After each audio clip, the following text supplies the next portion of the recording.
শুভ সকাল আমার প্রিয় পরিবার। তো তোমরা সবাই কেমন আছো? আশা করছি সবাই খুব খুব ভালো আছো, আর আমরাও ভালো আছি।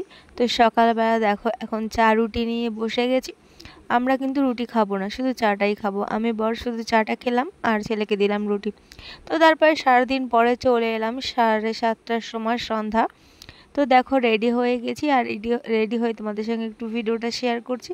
তো আমিও দেখে নিচ্ছি যে আমাকে কেমন লাগছে না লাগছে। আর ওই সাইডে বর রেডি হয়ে দাঁড়িয়ে রয়েছে, আর বরকে আমি কিছু কথাবার্তা বলছিলাম আর কি। আর ছেলেও রেডি হয়ে বাইরে দাঁড়িয়ে রয়েছে। আর আজকে তো হচ্ছে ভীষণ বৃষ্টি আর কি।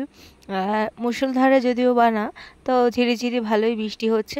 তো যাই হোক, এখানটায় দেখো শাড়ি নিয়ে নেওয়া হয়েছে। এই শাড়িটাকে দেওয়া হবে, শাড়িটা তো আমার ভীষণ পছন্দ হয়েছে। আর আমার শাশুড়ি দিয়েছে হচ্ছে সোনার আংটি, আর আমরা দেব হচ্ছে এই শাড়িটা। তো যাই হোক, শাড়িটা আমি বরকে বললাম যে একটু খুলে দেখাও, কেমন লাগছে দেখি, একটু খুলে দেখাও। তো ওই পছন্দ করে শাড়িটাকে কিনে নিয়ে এসছে। তো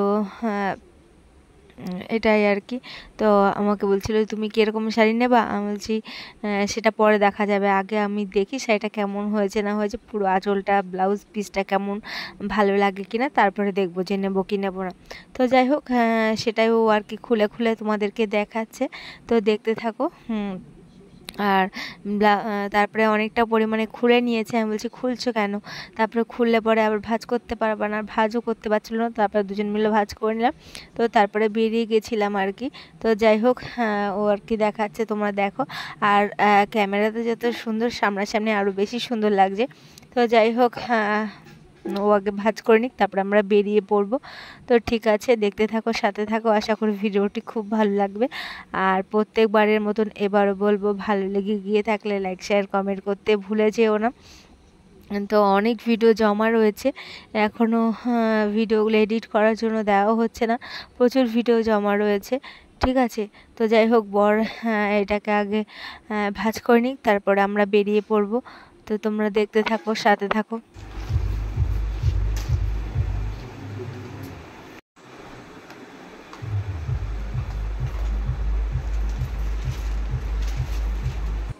তো দেখো, বলতে বলতে পিসি শাশুড়ির বাড়ির সামনে চলে এসেছি।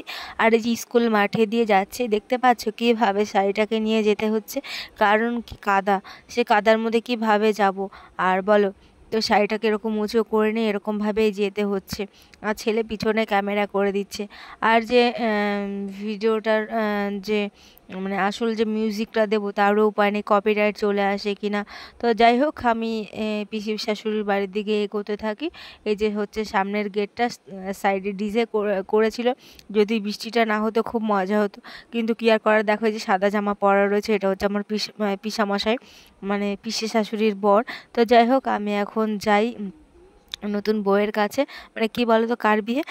আমার পিসি শাশুড়ির ছেলের বিয়ে হচ্ছে, বউ ভাত আর কি। ঠিক আছে, তো বিয়ের দিনকে আমি আসিনি, বিয়ের দিনকে আমি আমাদের বাড়িতে ছিলাম, আর বউ ভাতের দিন এসছি। আজকে শরীরটা ভালো না, তারপরেও এসছি।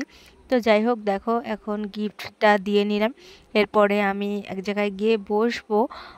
তারপরে ফুচকা আছে, পকোড়া আছে, সেখানে গিয়ে খাবো। প্রথম দিকেই খাবো না, লাস্টের দিকে, যখন কর্ণাযাত্রীরা ঢুকবে সেই টাইমে একটু ফাঁকা হবে ফুচকার স্টল, তারপরে। নাহলে ওই ভিড়ভাট্টার মধ্যে দাঁড়িয়ে আমার একদম খেতে পারি না। আর আমার ভালোও লাগে না যে ঠাসাঠাসি করে খাওয়া, ওরকম আমার একদম পছন্দ না। তো যাই হোক, এখানটা দাঁড়িয়ে একটু ভিডিও করে নিচ্ছিলাম। আর এটা একটা ননদ হয়, ও হচ্ছে মুসলিম। তো যাই হোক, এর কিছুদিন আগেই বিয়ে হয়েছে। আর এই যে দেখতেই পাচ্ছ, আর একটা কাকি শাশুড়ি পাড়ার। তো এদের সঙ্গে কিছু কথাবার্তা বলছিলাম, আর সেই টাইমে একটু ভিডিও করে নিলাম। তো যাই হোক, এদের সঙ্গে কথাবার্তা বলার পর একটু কফি খাবো, যেহেতু গলার মধ্যে ভীষণ ব্যথা, কাশি, ঠান্ডা লেগেছে, জ্বর এখনও পুরোপুরি কমেনি। তো যাই হোক, আমি এরপরে যাব কফি খেতে। কফিটা এখন বেস্ট হবে গলা ব্যথার জন্য। তো দেখো, এখানটা খাওয়ার এখানটা একটু ভিডিও করে নিলাম। এখানটায় মানে খাবার জন্য এত লাইন দিতে হচ্ছিলো, এত লাইন দিতে হচ্ছিলো। এই খাবার দিকটাও আমি খেতে আসছিলাম না, এতটা পরিমাণে ভিড়। প্রথমে ভেবেছিলাম তাড়াতাড়ি করে খেয়ে নেবো, কিন্তু না, অনেকটা রাত হয়েছিল। আর রাত করেই আমরা গেছিলাম, সকাল সকাল যাইনি। আর বরের সঙ্গে একটু ঝামেলাও বেঁধে গেছিলো। কোথাও গেলে গেলে হয় কি, ও মানে ভালোভাবে রেডি হতে চায় না, এমন মানে ভাব করে, আমার রাগ হয়। ঠিক আছে, আমি বলছি তুমি যদি এরকমভাবে যাও তোমার সঙ্গে আমি যাবো না, একটু ভালোভাবে একটু জামা কাপড় থাকতে যদি না ভালো করে পরে বলো, কেমন লাগে না? সবাই সেজেগুজে যাবে আর ও যদি একটু সেজেগুজে না যায়। তো যাই হোক, এখানটা একটু ভিডিও করে নিলাম। তো তারপরে কফি খেয়ে একটু বসবো কিছুক্ষণ, তারপরে ফাঁকা হলে আবার একটু খেতে বসবো। তো যাই হোক, এখানটায় দেখো আমি কফি খেতে চলে এসেছি। আর ফুচকার সাইডটায় তো ভীষণ পরিমাণে ভিড় রয়েছে। আর পকোড়া দিতে দিতে নাকি শেষ হয়ে যাচ্ছিলো, ভাবছিলাম পকোড়া খাবো, কিন্তু পকোড়া ছিল না। পরে আমি বসেছিলাম, পরে আমার পিসির শাশুড়ি আমাকে এনে দিল, যে বৌমা খাবে কি না পকোড়া, বলছি তাহলে দাও। তারপরে পিসির শাশুড়ি এনে দিল, পরে খেলাম। আর এখানটায় দেখো সব কন্যাযাত্রীরা ঢুকে গেছে, তত্ত্ব নিয়ে ঢুকছে, তো সেই টাইমে একটু ভিডিও করে নিলাম। তো যাই হোক, এরপরে আবারও খাওয়ার সময় আসছি। আর বেশি কথা বাড়াচ্ছি না, তোমরা দেখতে থাকো, সাথে থাকো।